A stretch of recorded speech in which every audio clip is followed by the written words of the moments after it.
내가 하나님의 말씀을 상고할 때 어떻게 상고하느냐? 하나님의 방법대로, 하나님의 명령대로 상고하느냐? 그렇지 않으면 세상에서 내가 배운 지식으로 하나님 말씀을 상고하느냐? 두 가지. 그런데 성경은 하나님께서 명령하신 대로 그렇게 상고하지 않으면 전혀 보이지 않는다는 사실을 깨달아야 됩니다. 그런데 사람들은 일반적으로 잘못 생각한 것이 있어요. 책이니까 많이 읽으면 뭐가 되는 줄 알고 또 많이 암송하면 깨달아지는 줄 알고 잘못 알고 있다는 얘기. 하나님 말씀은 절대 그렇게 안 되어 있습니다. 그래서 창세기 1장, 2장, 3장을 올바로 읽고 올바로 깨달으면 성경 전체를 올바로 깨달을 수 있다. 항상 제가 말씀드린 게 그겁니다. 왜냐하면 성경을 읽는다는 것은 다른 데 목적이 있는 것이 아니라 영생이 목적이 있다 하는 것을 잊어서는 안 됩니다. 성경을 뭐하러 읽겠어요? 세상에 뭐 달콤한 얘기들을 하는 그런 책도 많잖아요. 그런데 굳이 이 두꺼운 성경을 읽는 이유가 뭐냐? 바쁘다고 그래가지고 뭐 이것도 저것도 시간이 돈이다 그러잖아요. 그런데 왜 이 두꺼운 책을 날마다 읽어야 되느냐? 읽는 목적이 분명하면 하나님 말씀을 읽는 시간이 아깝지 않지요. 왜냐하면 하늘 아래에 있는 어떤 책도 영생에 대해서 언급한 것이 없어요. 하늘 아래에 있는 모든 책들, 수백만, 수억만 권들이 책들이 있지만은 그 책들은 다 하늘 아래서 뭘 먹고 입고 마시고 전부 철학과 과학에서 나온 책들이지 영생에 대한 책은 없다는 얘기. 나에게 영생에 대한 책은 오직 하나님의 말씀, 성경 66권밖에 없어요. 그런데 사탄 마귀는 교묘하게 이 하나님의 말씀도 위조해가지고 사람들이 혼돈하게 만들죠. 그래서 내가 여러분에게 누차에 계속해서 말씀드리는 게 그겁니다. 아버지가 아들에게 보낸 편지는 사람이 이러고 저러고 할 수가 없다는 거예요. 그러면서 이 사람들은 뭐라고 그러냐? 이것은 이렇고 요건 요러니까 아마 이랬을 것이다. 가정하는 거예요. 그 잘못된 거거든요. 하나님은 우주 만물을 창조하신 하나님인데 그분이 부족한 게 뭐가 있습니까? 전지전능 무소부지하신 하나님이신데 그분이 아들을 보시면 알잖아요. 예수님이 하신 말씀 거예요. 아들을 본 자는 아버지를 보았느니라. 주인이 모르시는 게 뭐가 있어요? 우리와 똑같은 육신 입고 오셨는데 그분의 전지전능하심을 우리가 3년 동안 그분의 행적을 통해서 목격하고 있잖아요. 그래서 성경을 읽으면서도 창조주 하나님의 아들을 통해서 아버지를 보지 못한다면 그건 소경이나 마찬가지지. 전지전능하시다. 모르시는 것이 없고 못하실 것이 없는 분이다. 그거 보여주시잖아요. 여러분 성령 받았다고 예수님처럼 여러분 무리를 다니실 수 있어요? 성령 받았다고 예수님처럼 파도의 명에서 파도를 멈추게 할 수 있습니까? 그 말도 안 되는 얘기거든요. 귀신도 흉내는 많이 내지요. 그 사람 과거가 이렇다. 왜냐하면 출애굽할 때 모세가 파라오한테 가서 기적을 행할 때 파라오의 박사들, 무당들, 마술사들도 똑같이 행했잖아요. 그들이 기적을 행하지 않는 게 아니에요. 기적을 행하는데 그건 왜 하느냐? 미혹하기 위해서 행하는 거다. 주님이 말씀하시잖아요. 마지막 때는 거짓 선자들이 갖가지 기이한 기적들을 행하면서 너희를 미혹하리라. 그 목적은 한 가지. 주님이 행하신 기적은 뭐냐? 하나님의 아들로서의 입증을 나타내신 거예요. 그래서 우리가 하나님 말씀을 상고할 때 이런 부분을 올바로 잘 알아야 된다. 하나님은 창조하신 목적이 확실하게 분명하게 있어요. 왜 창조하셨을까? 창조하신 목적은 뭘까? 하나님의 창조는 크게 세 가지로, 첫 번째 창조, 두 번째 창조, 세 번째 창조. 첫 번째 창조는 창세기 1장 1절에 기록되어 있잖아요. 태초에 하나님께서 하늘과 땅을 창조하셨다. 그 하늘과 땅이 어딘가를 울고 성경을 통해서 올바로 아셔야 돼요. 그래서 선지자 이사야는 뭐라고 그랬느냐? 하늘은 하나님의 보좌 앉아 계신 곳이고 땅은 그분의 발등상이다. 발판이다.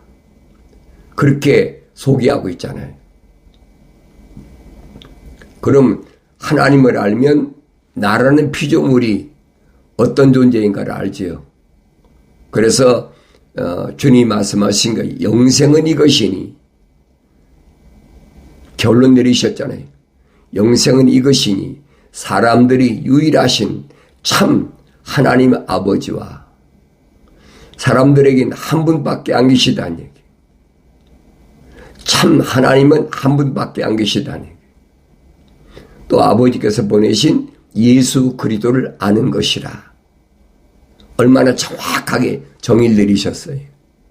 그렇다면 내가 영생의 길을 원한다면 성경 66권을 통해서 뭘 알아야 되냐? 하나님은 어떤 분이시냐? 하나님, 창조주 하나님은 어떤 분이시냐? 왜 창조주 하나님이 나를 향해서 아들아, 자녀들아 라고 말씀하셨을까? 두 번째로는 하나님께서 보내신 유일하신 아들 예수 그리스도를 아는 것이다. 예수 그리스도가 누군지를 알아야지. 그걸 깨닫지 못하면 성경 읽어도 읽으나 마나요. 이 복음서에서 하나님의 아들이 어떻게 오셨는지 마태복음과 누가복음에 자세히 기록되어 있잖아요. 그리고 요한계시록 가면 예수 그리스도에 관한 계시라. 이 요한계시록을 모르면 예수 그리스도를 알 수가 없어요. 내가 늘 말씀드리지만 성경은 퍼즐을 맞춰라. 하나님께서 창조하신 그 거룩한 세계에 대한 퍼즐을 맞춰라. 그 퍼즐을 맞아야 그래야 그림이 보이는 거예요. 하나님의 거룩한 사랑의 그림에 퍼즐을 맞춰야 돼. 그 그림에는 반드시 주인공이 그려져 있습니다. 그 주인공이 누구냐? 사람이라는 거예요. 첫째 날에 하나님께서 하늘과 땅을 창조하셨는데 그 하나님께서 창조하신 하나님의 그 하늘은 어떤 곳이냐? 성경에 빠진 것이 없어요.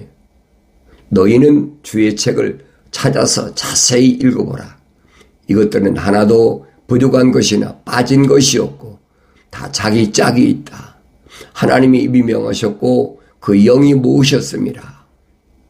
빠진 것이 없어요. 성경 말고 어떤 것도 이 세상에 관한, 영생에 관한, 구원에 관한 어떤 것도 더할 수가 없어요. 요한계시록 가면 뭐랍니까? 이 말씀에 더하면 하나님께서 또 주님께서 계시하신 말씀에 더하면 성경에 기록된 모든 재앙을 너에게 더한다. 아주 엄중한 무서운 말씀이. 만약에 빼버리면 하나님 나라의 그 생명책에서 내 몫을 제해버린다는 거예요. 이름을 제해버리고 하늘나라에 대한 모든 상속을 제해버리면 아무것도 없는 거죠. 그러니까 하나님 말씀은 순수하니까 있는 그대로 믿으라는 거예요. 근데 교묘하게 하나님 이름을 빙자해가지고 하나님의 아들 예수 이름을 빙자해가지고 또 주님께서 약속하신 성령의 이름을 빙자해가지고 얼마나 거짓짓을 많이 합니까? 하늘 아래 철학과 과학이 왜 이런 짓을 할까? 그건 내가 알아야 돼요. 왜 그럴까? 목적은 하나밖에 없어요. 하나님 거룩한 자녀들을 미혹하기 위하여, 좌절하고 절망하고 낙심시키기 위하여. 성경은 그랬잖아요. 큰 함정을 파놨다. 마치 새를 잡으려고 그물을 치는 것처럼 그렇게 해놨다는 거예요. 이게 하늘 아래는 어떤 곳이냐? 하늘 아래는 내 육신은 거하고 있지만은 하늘 안에는 타국이 내 나라가 아니란 말이에요. 육신이 태어난 곳은 뭐 나는 대한민국에서 태어났으니까 또 미국에서 태어나고 지구촌에 둥그르니까 태어났지요. 그러나 그건 고국이라고 그러죠. 내 성경은 뭐예요? 본향이라. 본향. 내 아버지 집. 거긴 조국이 아니라 본향이란 말이에요. 하늘의 시민권을 가진 자는 내 본향을 향해서 가는 거지. 그러니까 이런 말씀들을 내가 하나님 말씀을 통해서 올바로 깨달아야 내가 가는 길이 올바른 길인가, 올바르지 못한 길인가, 올바른 길을 찾지 못하고 헤매던 사울이란 청년을 우리는 너무나 잘 알고 있잖아요. 이 지상에서 무언가 하나님 거룩한 백성들에 대한 큰 포부를 가지고 그러니까 하늘 아래서 공부도 많이 했지요. 몇 개국을 할 만큼 공부를 많이 한 열심히 있는 그런 청년 사울인데, 사울은 고백한 것처럼 우리 어머니 태했을 때 이미 하나님의 거룩한 사랑의 호흡이 자기네 들어와서 조성됐다. 그랬어요. 조성됐다. 만들어졌다. 조성됐다는 말은 한 가지만 된 것이 아니라 한 가지 이상으로 됐다. 그러니까 육신과 그 안에 하나님의 호흡이 들어왔다니. 창세기 2장 7절에서 하나님이 뭐라고 말씀하십니까? 사람을 만들자. 그래, 첫째 창조는 창세기 1장 1절에 기록된 대로 하늘과 땅을 창조하셨다면, 두 번째 창조는 뭐냐? 두 번째 창조는 창세기 1장 20절에 보면은 하나님께서 말씀하십니다. 하나님께서 말씀하시기를 물들은 생명이 있는 동물들과 땅 위에 하늘의 넓은 창공에 나는 새들을 풍성히 내라 하시다. 이게 두 번째 창조는, 첫째 창조는 무에서 유가 시작됐다. 두 번째는 무영에서 유영이 시작됐다. 이제 그걸로 끝난 게 아니. 그 세 번째 창조예요. 세 번째 창조는 하나님의 형상과 모습들대로, 이게 세 번째 창조로 끝나는 거예요. 그런데 이 세 번째 창조, 우리 형상과 모습들대로 사람을 창조하자는 세 번째 창조가 완성이 안 됐다는 얘기예요. 그게 보여야지요. 첫사람 아담이 완성됐습니까? 첫사람 아담이 완성되지 못했지요. 흙으로 하나님이 사람을 빚으시고 그 코에다가 하나님의 거룩한 사랑의 호흡을 후 불어넣었어요. 그러니까 그 사람이 뭐가 A living soul, 하나의 살아있는 혼이 됐다 그랬어요. 그럼 창세기 1장에서 말씀하신 대로 형상을 만들어줬으면 이제 모습들을 닮아야 되잖아요. 그런데 하나님의 형상으로 그렇게 호흡으로 조성된 첫사람 아담을 하나님의 동산에 데려다 놓으셨다 그랬어요. 거기다 두셨다. 창세기 2장에 보면 하나님 동산에 데려다 놓으시고 거기다 두시고 막중한 사명을 주셨습니다. 그 사명이 뭐냐? 관리하고 지키라.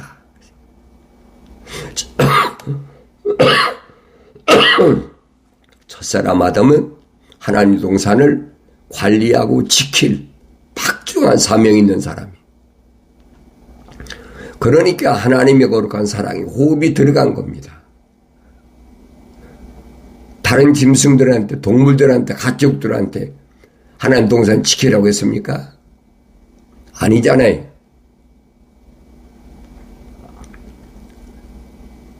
모든 동물들 이런 것들은 생육하고 번성하고 땅에 충만하라. 그거밖에 더 있어요. 공중의 새, 땅 위에 동물 기는 것, 물속에 있는 물고기, 이건 하나님의 명령대로 생육하고 번성하고 땅에 충만하라 하시지만은 이것들을 다스리는 사람을 창조하신 그 사람은 하나님이 흙으로 빚으셨다 그랬어요. 그래서 사도 바울은 토기장이 비유하잖아요. 토기장이 하나님이 흙으로 빚으시고 그 코에다가 하나님의 거룩한 사랑의 숨, 호흡을 후 불어넣으셨단 말이에요. 그 사람이 살아있는 혼이 된 거예요. 그래서 하나님 동산에서 데려다 놓으셨다는 거예요. 첫사람 아담은 하나님 동산에서 창조된 게 아니에요. 하나님 동산에 창조된 건 없어요. 하나님께서 동산에, 하나님 동산에 보면 여러 가지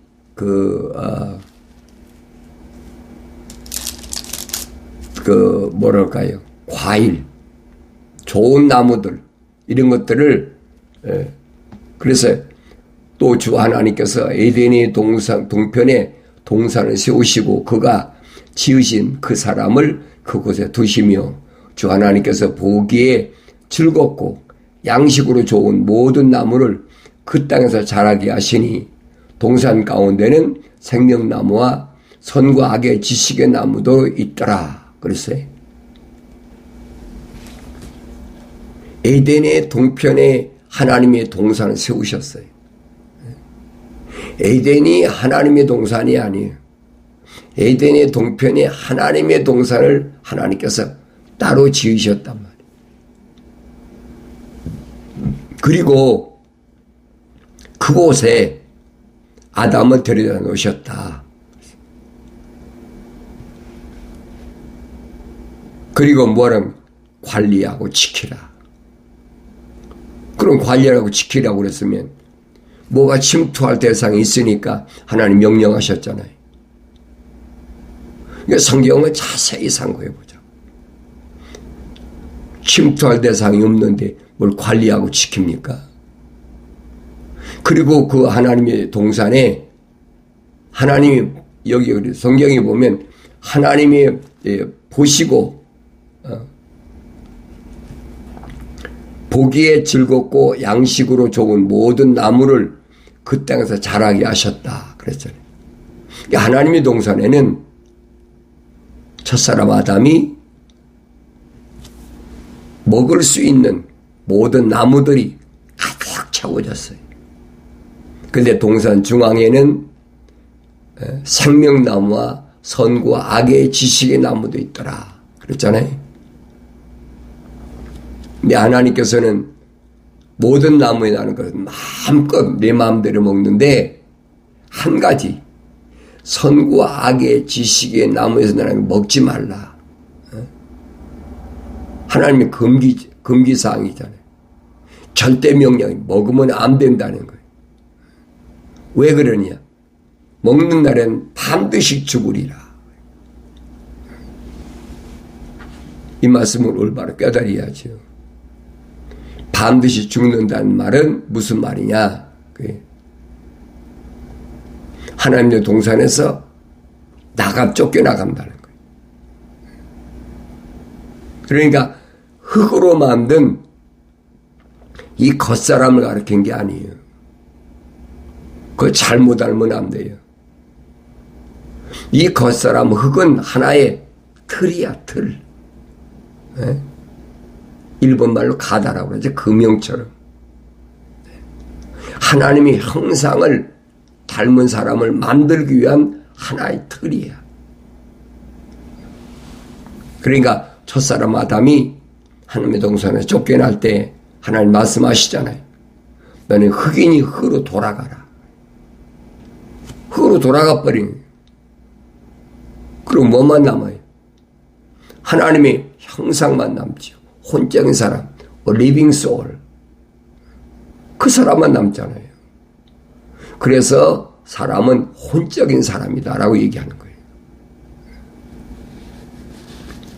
그런데 아담이 하나님 동산에 쫓겨나서 땅으로 내려왔다. 떨어졌다. 하나님 말씀하시잖아요. 땅은 너로 인하여 저주를 받았다. 왜? 하나님이 땅에 있는 흙으로 틀을 만드셨으니까.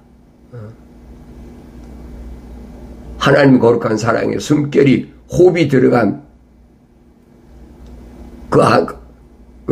틀이 하나님의 형상과 모습들을 닮은 사람이 완성되어야 되는데 완성되지 못했기 때문에 흙은 흙으로 돌아가라는 거예요.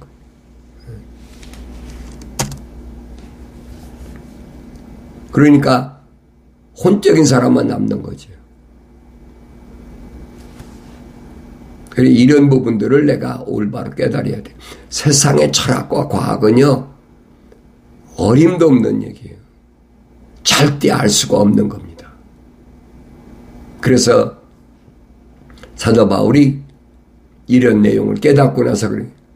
내가 세상에서 배웠던 학문, 그건 하나의 배설물로 여긴다. 다 버렸다. 아무것도 아니, 아무짝에도 쓸모없는 거라는 거예요.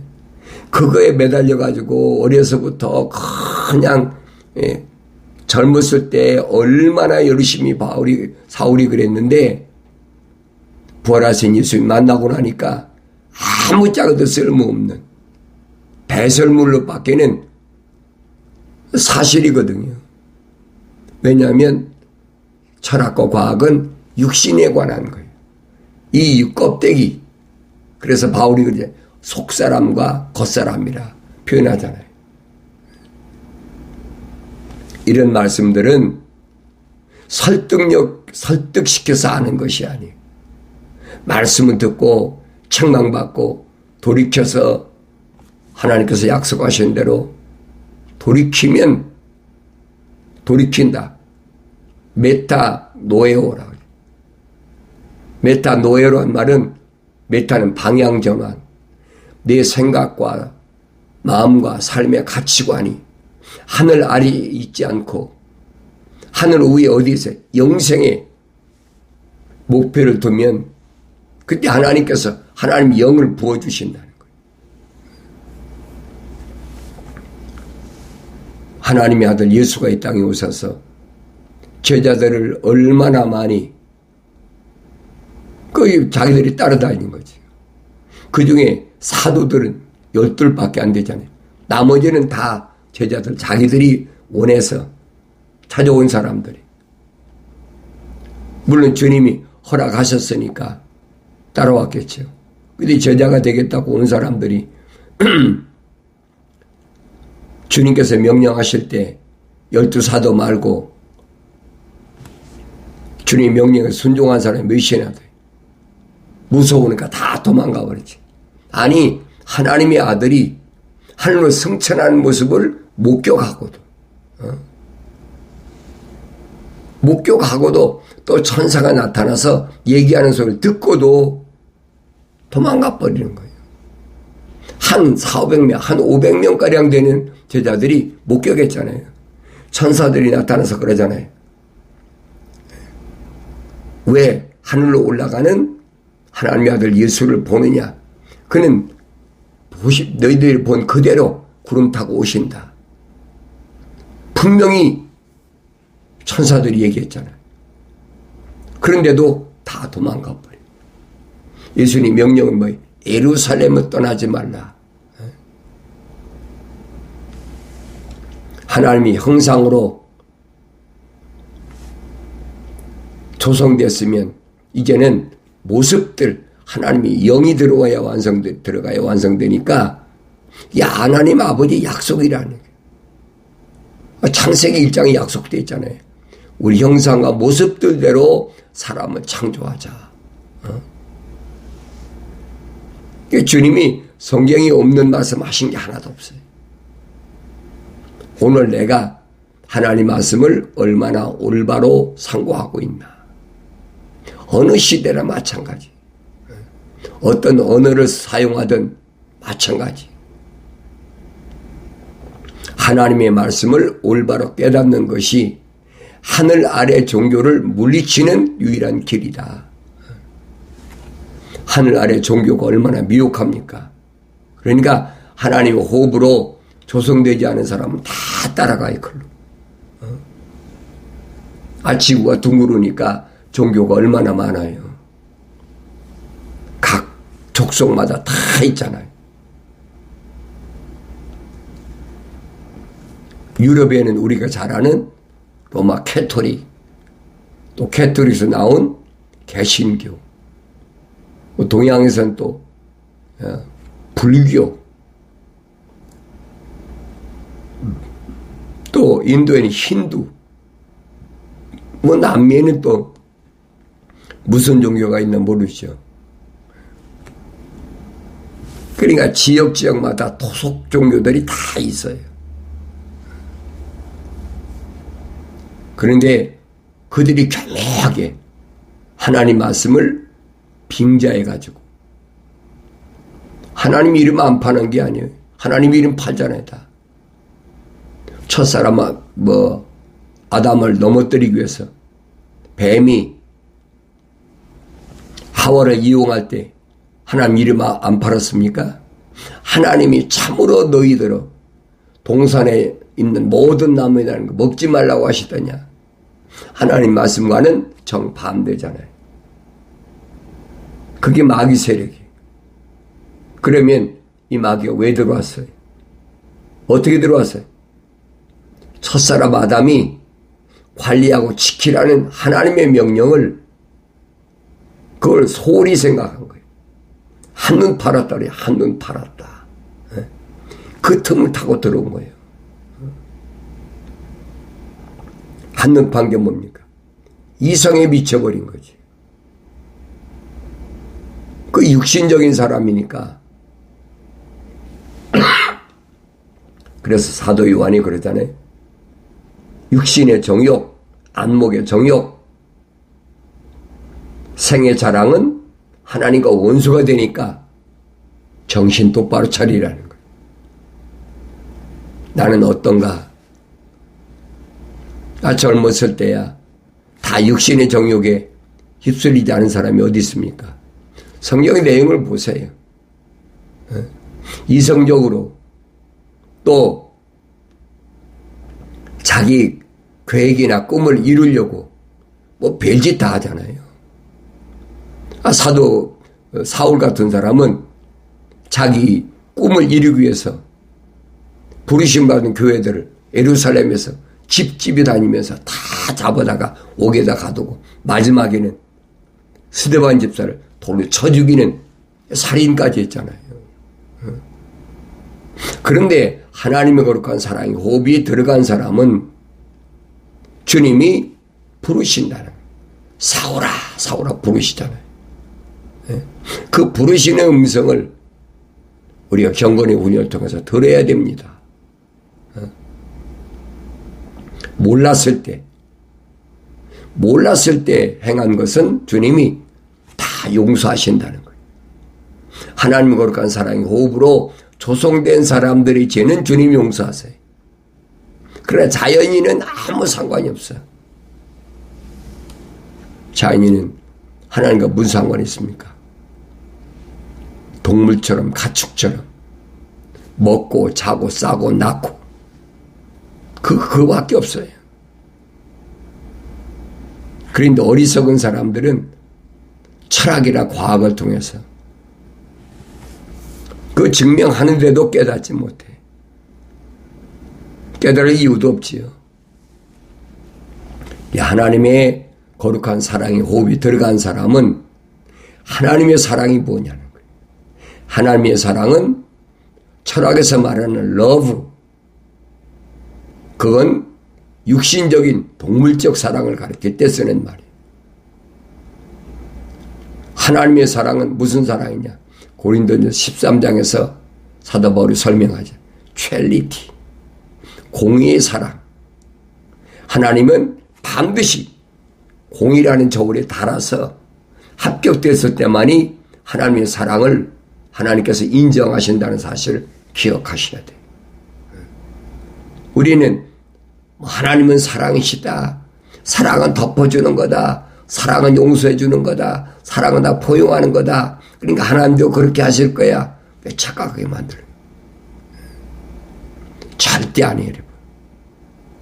그래서 십자가의 사랑, 십자가를 선포하는 것은 뭐냐? 올바로 잘 사도 바울이 설명하잖아요. 십자가를 선포하는 것은 멸망당하는 사람 볼 때는 이 우습게 보이는 거예요. 그렇지만 구원을 얻는 우리에게는 하나님의 능력이다. 그 영생이 거기 있어요. 하나님의 거룩한 사랑의 호흡으로 조성된 하나님의 자녀들은 하루하루 살아갈 때 어떻게 살아가야 되느냐? 내 마음대로 살아가는 것이 아니라 하나님의 계획하신 대로 그 뜻에 합당한 그런 삶을 살아갈 때 이 세상에서 좌절하고 절망하고 낙심하지 않고 마침내 승리하게 되는 줄로 믿습니다.